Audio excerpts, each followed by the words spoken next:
Hello and welcome to Soulful Valley, Emma. Thanks for having me, Katie. It's lovely to see you. It's great to see you again. Emma was one of our guests on series 1, and if you heard that episode, you'll know that Emma was my EFT teacher, and that's how we came to know each other. And now Emma is one of the authors in the book Evolving on Purpose that launches on the 22nd of October. So exciting, Emma, isn't it? It is. It is. I can barely contain myself about it, to be honest. It's getting closer and closer now. Yeah. So, Emma, can you share with our listeners a bit about why you decided to join the book and a little snippet of your chapter? Yeah.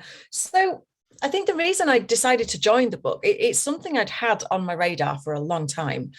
And I'd sort of ummed and ahed about writing a book, and I'd, wondered what it would be about, whether it would be modality driven or whatever. And then I saw this from you, and the title just clicked, and it was a full body yes. And I thought, yeah, that's the way in, So really, like anything, my title is my journey, It's all about courage, really, and having the courage to change things and literally evolve on purpose. So, I mean, as I said, 10 years ago, this wouldn't have been happening because I just wouldn't have felt like I had anything to say. I wouldn't have felt like I had the courage to say it. Maybe not 10, maybe 15 years ago.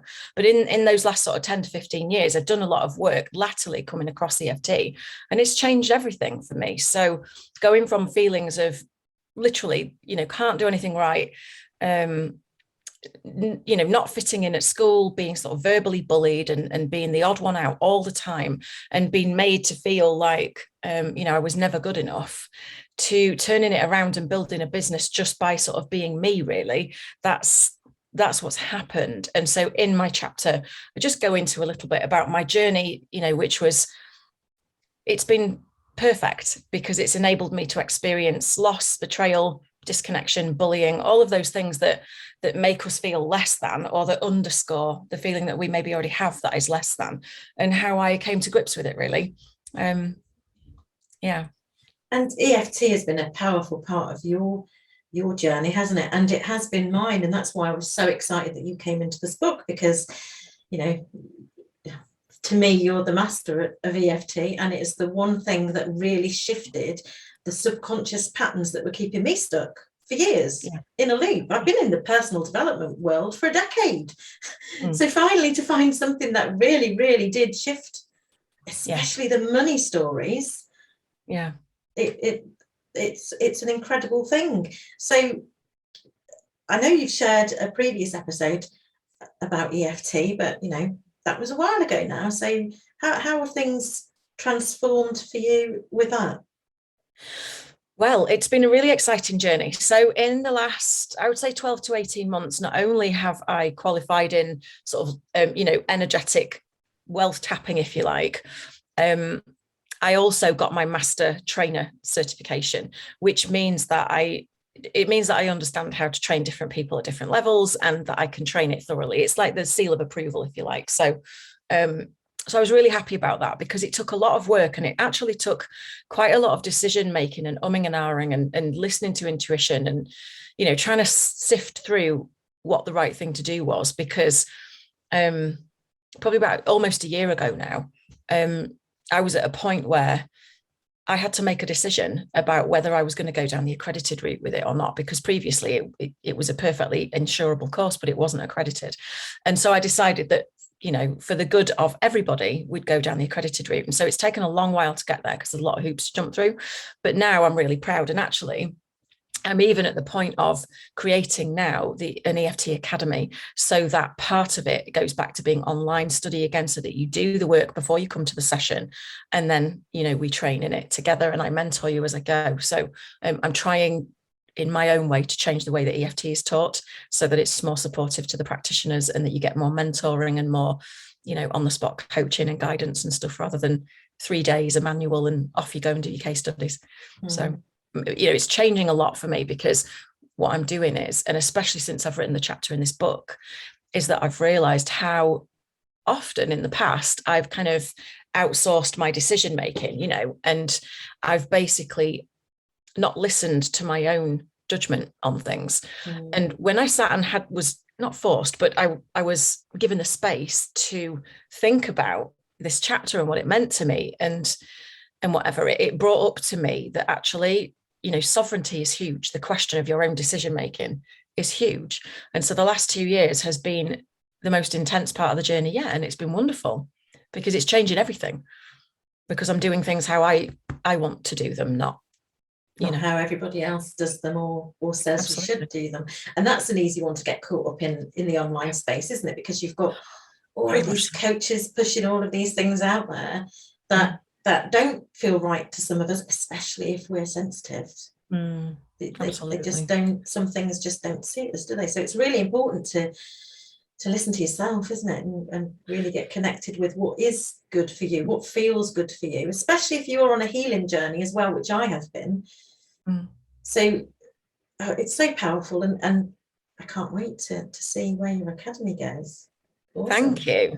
I think you've hit on a good point there, because I think a lot of people are quite disconnected from what they really think and feel, you know? Yeah. And a lot of that is, as I've discovered, because that I've sort of pivoted, if you like, but I've made it very clear that I love to work, excuse the barking, that I've made it very clear that I love to work with highly sensitives and empaths, because since discovering I was one about 10 years ago, everything changed, and all the pennies dropped about, you know, why people had reacted to me the way they had, and why I'd had certain behaviors and things. And so now I love to work with highly sensitives and empathic people, and a lot of the time they're introverts too, you know, INFJ, INFP, that kind of thing. But what I really love is bringing out the best in people, because actually we're, as sensitives, it's innate to us to manage everybody else's expectations and okayness and energy, and manage the energy in the room. And in so doing, we shut down at root chakra and sacral chakra level, and we just make it about them, you know, because we're not used to making it about us. And then our life is filled with struggle. 100%. And I didn't realize this until the last few years, until I started learning more about the chakras and stuff like that, and becoming, you know, well versed and applying tapping to it. And it's just phenomenal, because there's so many things that we don't know that we do, like the unconscious vows we take, you know, as a kid, like when we have those hot stove moments where we get shamed about something, don't you dare do that kind of thing, you know. We don't know that they're just coming from a place of not knowing any better, but it fundamentally makes us believe that we're not good enough, or that we're wrong at some level. And if we don't catch that, obviously we're kids, so we don't, it builds up and it builds up and it builds up over time, and we just get to a point of learned helplessness that you know, this is just how it is for us. And it's not, because we don't know what we don't know.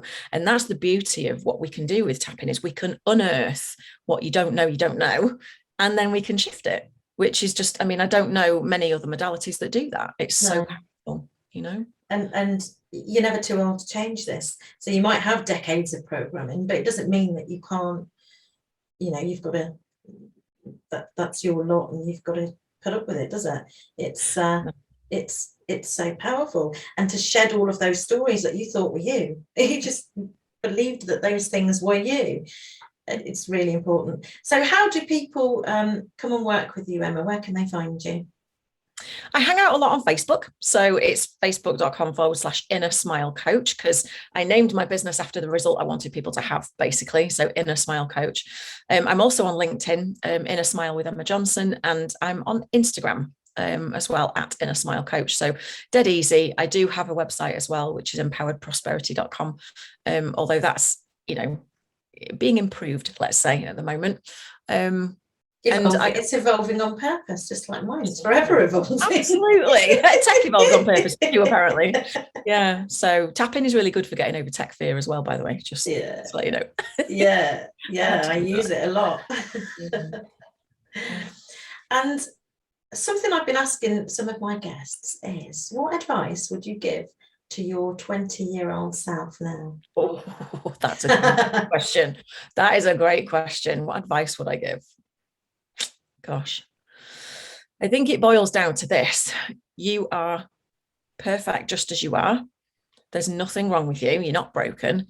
So stop trying to appease everybody and satisfy everybody else, you know, because when I was at my 20s and I was just about to leave university-ish, you know, that's when my money issues started, because, or at least that's when they manifested in sort of physical form, because I got hold of a credit card, you know, and because I didn't believe I was good enough, I started subsidizing unsuitable people and trying to prove that I was worthy with money, you know.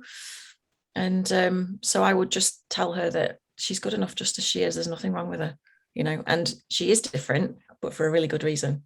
So to watch out for the word empath and research as much as you can about it, because had I known that then, my 20s and 30s would have been a lot less painful.